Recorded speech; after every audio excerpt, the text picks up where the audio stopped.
एक मोठी बातमी आता समोर येते। महायुतीमधल्या चढाओढीच्या राजकारणात ठाणे लोकसभा मतदारसंघ मुख्यमंत्री एकनाथ शिंदे ताब्यात ठेवण्यात यशस्वी ठरले।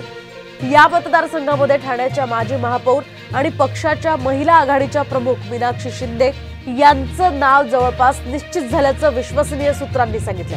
तर भाजपकडून शिंदे यांच्या उमेदवारीला मान्यता मिळाल्याचं समजतंय। ठाणे लोकसभेसाठी आमदार प्रताप सरनाईक, माजी आमदार रवींद्र फाटक आणि माजी महापौर नरेश भस्के अशा तिघांच्या नावाची चर्चा सुरू होती। मात्र आता मीनाक्षी शिंदे यांना उमेदवारी निश्चित मानली जाते। दरम्यान मीनाक्षी शिंदे नेमक्या कोण आहेत आपण सविस्तर पाहूया। तर ठाणे महापालिकेवर चितळसर मानपाडा भागातून सलग 3 वेळा त्या नगरसेवक म्हणून निवडून आल्या। 2017 साली ठाण्याच्या महापौरपदी त्यांची निवड करण्यात आली होती। यासह एकनाथ शिंदे यांच्या निकटवर्तीय ते आहेत। शिवसेनेतील बंडाच्या पहिल्या दिवसापासून ते त्या शिंदेंसोबत आहेत। तर आक्रमक नेते अशी त्यांची ओळख आहे। महिला विभागाची जबाबदारी सध्या त्यांच्यावर आहे। मीनाक्षी शिंदे या माहेरच्या शेट्टी आहेत।